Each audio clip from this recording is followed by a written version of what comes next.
Hi, this is Jamie with Starry Constellation Magazine. Garrett, this is such a great role with you.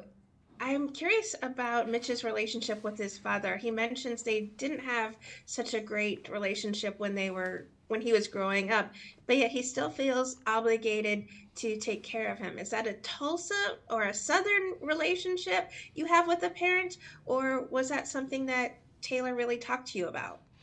No, look, that's a two-part explanation. There's first, that's father-son dynamic in general for me. Um, Secondly, I remember there was a line. I wonder if it was like a J.R. Mooringer thing or something like that. It said, "You can be a father's boy, or a mama's boy, or a daddy's boy, but you can't be both. You tend to lean towards the one you feel you're going to lose." You know, he's just, mom's not around anymore. He's taking care of his father. His father fought hard for the country as a veteran, aging veteran, and he's trying to figure out the best way he can handle all of this. It's not been the easiest journey. It hasn't been the greatest cards he's been dealt. He's come out sort of freshly from prison himself. My character, Mitch, has had quite the roller coaster of a life prior to this, and it's a little introduction here to these characters' lives and what they're dealing with at the point of when Sylvester's character comes to Tulsa. So you're getting to see these relatable characters in their life and in their environment, and then see Sly come in and sort of, you know, flip it on its edge with what their relationships become and where it can lead to through slight dangerous opportunity. Rocco? Hi guys, how's it going? Very It's all good. good. Okay.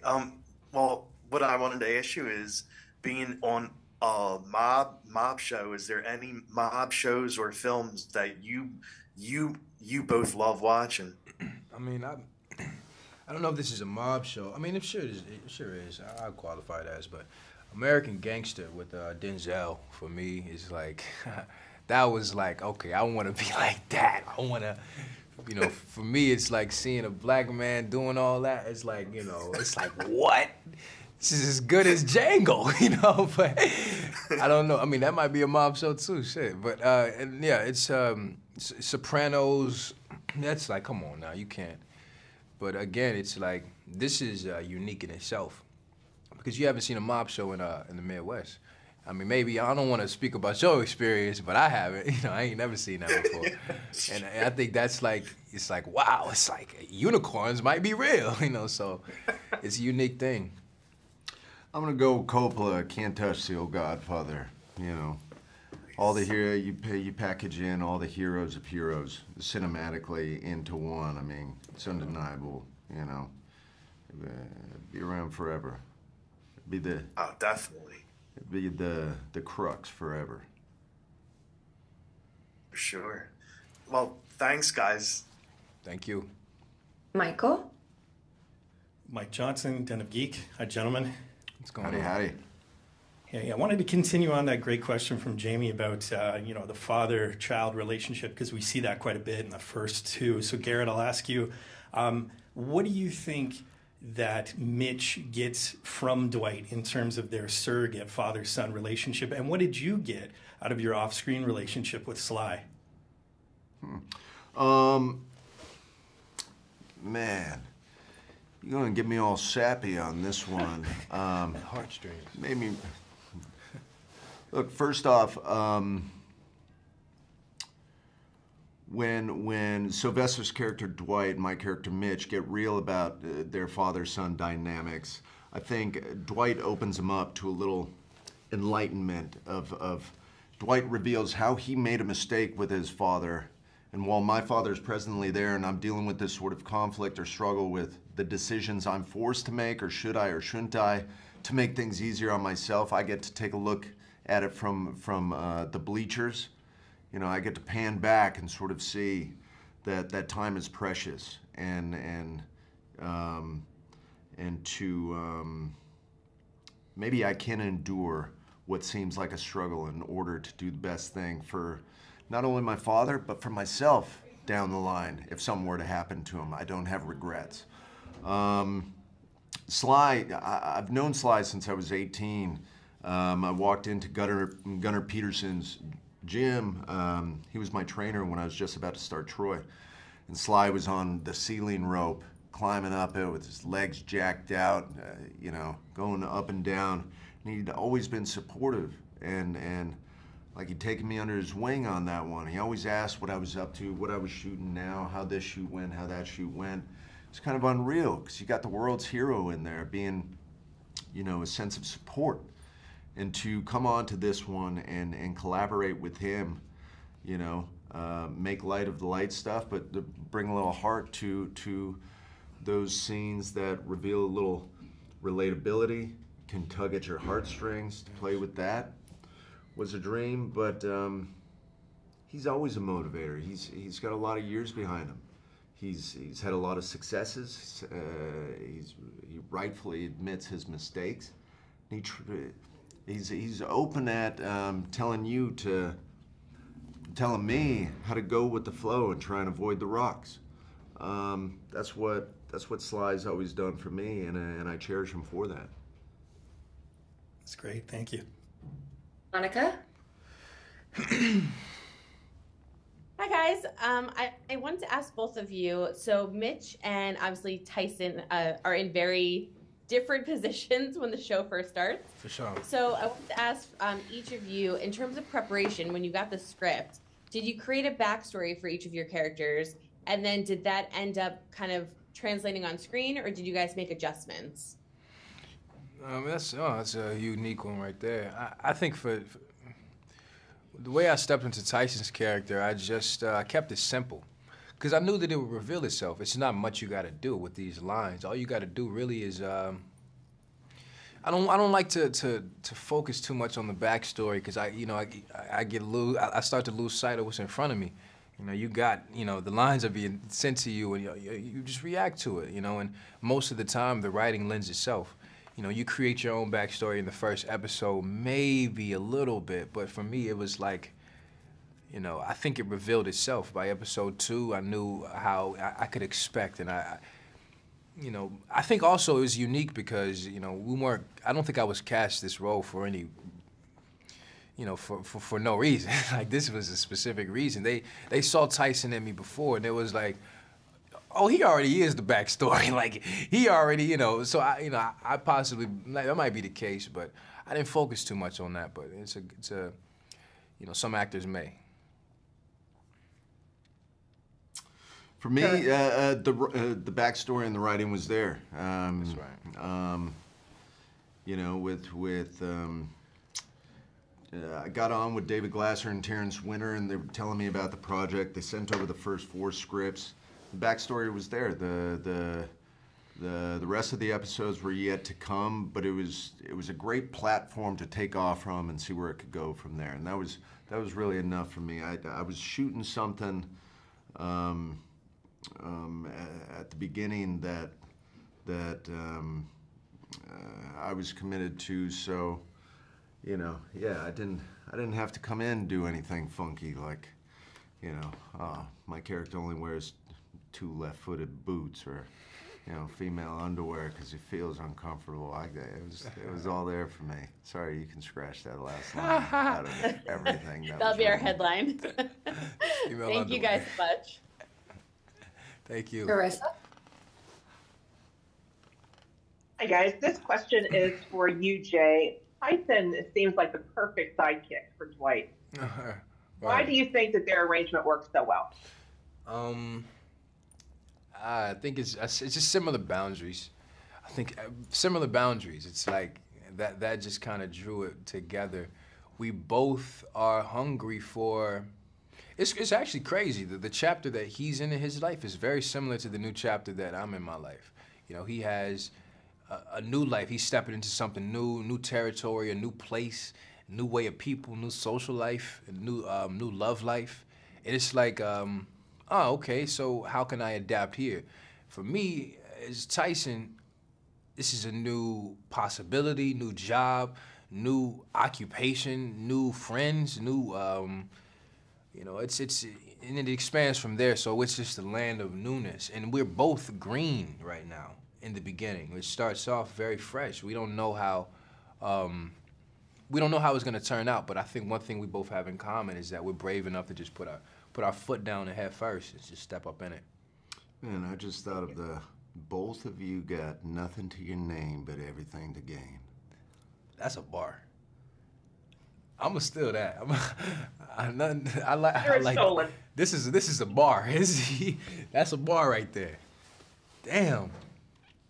I appreciate it. I'm stealing that. Like, take it and fly. Damn. Jay, I love that you have such an interesting relationship with your on-screen father, Michael Beach. Yeah. What's the history that they discussed with you about their relationship? Because he seems to be, his father seems to be a bit concerned about this new path that Tyson is taking. Just a little bit concerned, not too much, but just a little. Nah, he's losing sleep. I know my mama losing sleep over me, and it's like, it's like trusting that whatever source is gonna protect your seed, when you're not there, and trusting that you didn't. It's crazy. My mother my mother tells other mothers this now, which is big because she wasn't even like this. Your child comes so you can give them away, and so they can live their own life. And like a lot of parents don't really understand that. They really, want to keep their kid in a full Nelson for the rest of their life, and that's really not, how it's really gonna go, So your mom continues to just amaze me. My mama is that. I mean, one. that's straight out of Khalil Gibran's The Prophet, where it's like your children come through you, not from you. Wow. Give them your love, but not your thoughts. I mean, your mom's just on top of everything. My mom. Look, watch out for my mom. You relayed a line she said before about you can give somebody all of your trust until they wreck it, or you can make them earn it. And I'm like, man, Mama Will's just got to get in here with us or in the show. She need to be up in here, just wisdom, just flicking it everywhere. But no, exactly, just peppering in some wisdom along the way. We need it. I don't know if you asked the question. I got lost in that. It's just a conversation. Yes, you were talking about Michael Beach and your relationship on screen. Yeah, sorry, I just got lost talking about my blood mom. But Michael is a good. He's legendary, honestly. His flowers should have been given to him, and I give them to him now in this session here. He's like, he puts the work in. And he's honest, and he's truthful, and it's raw, and it's like the discipline this guy has. I got in there, and I didn't really. It was one scene, where it got the chords really started to really, it was distorted.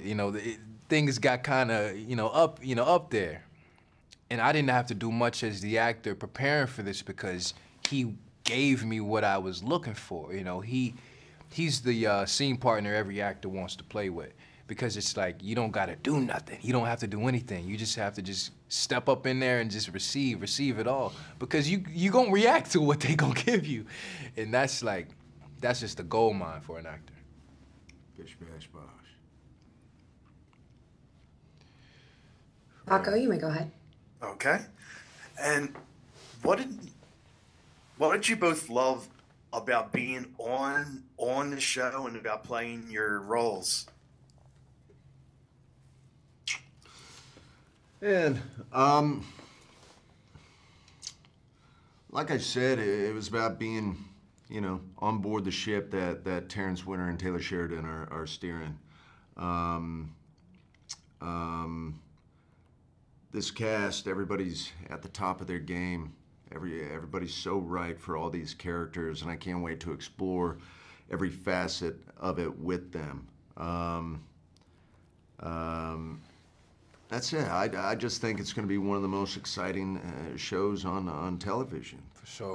It's the dream team, so I'm excited to see where it goes with this crew. And that's not bluff. I honestly think it's going to be like one of the top-notch shows out here because of the It's the relatability for me. It's the truth for me, and it's like it's so unique. Again, we don't see too many mob shows in the Midwest. It's like Western mob mesh type beat, and it's like, okay, this is new, and it's like that's like, okay, I've never seen nothing like that. It stands out. Oh, it definitely does. Yeah. Okay, I'll give you a little topper to that. My buddy Casey came with me to the premiere last night. Casey's one of the biggest Sly fans out there, biggest Sylvester Stallone fan out there.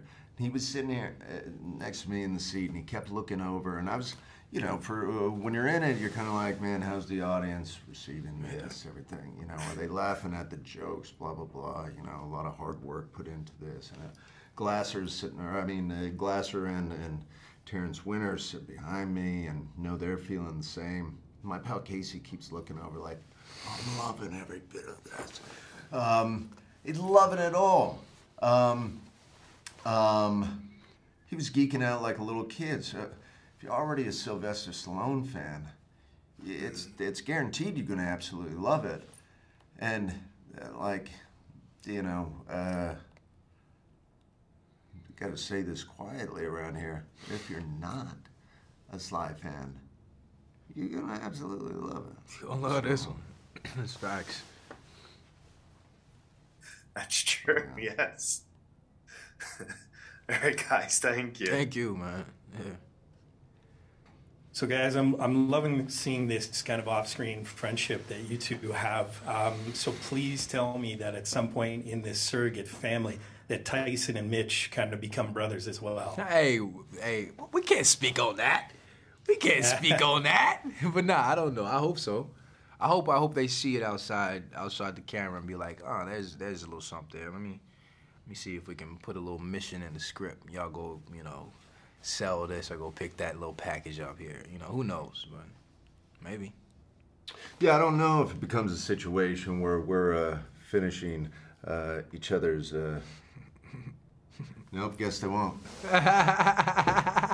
Finish each other's sentences. I mean, look, who knows? I don't know. It works itself out. Man, I'll be honored to work with this guy here. That here. was the test to see if you get the rose. I failed all the tests. That's why I'm an actor. I couldn't have been a doctor. I couldn't have been a lawyer. I just keep it real. I'm not a test guy. Don't test me. I'm just taking it personally now. Like,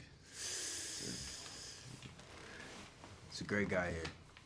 And Elias, you may have the last question. Garrett and Jay, thank you for giving us a few minutes today. Also, Mitch and Tyson, how would you describe now their journey throughout season 1? Describe the journey. I guess on this, we can only really touch on episode 1 and 2. Unfortunately, we can only really touch on this nice little introduction that you get to the characters, and you get to see, you know, they're set up on these platforms quite quickly for you to understand what their current situations are. Obviously, locals, Tulsa, Oklahoma. My character, bull rider, ex-bull rider, ex-convict, ex-guy with some pill-popping issues. Got a tricky situation with, you know, with his aging father. It's just a platform for you guys to get the gist kind of quite quickly and give the opportunity to explore in all the further episodes. You know, couldn't be more excited to have the audience to see where it goes from here. Couldn't be more excited to see where it could, knock on wood, potentially go from here as well. So, yeah. Relay the question one more time. I got lost just listening. About Tyson's journey throughout season 1. Yeah, I don't know. I mean, it's such a sweetheart. This guy is the coolest cat in this galaxy and the one that's right next to it. Nah, this guy's this guy right here. But no, Tyson is, again, it's all green for him. It's new. It's like he's ready to step up in something. I don't want to spell too much on 3, 4 to 10, but it's just the land of opportunity. It's new. It's like the land of milk and honey before you see what an illusion it might be. Is it the real thing? It's what I've been waiting for, but who knows what little roadblocks we got here and there. In the Land of Milk and Honey, Angelina Jolie's film? In the Land of Milk and Honey, Solange's song, in the Land of Milk and Honey, in the Bible, in the Land of Milk and Honey, and everywhere. It's yeah. Thank you, guys. Thank you.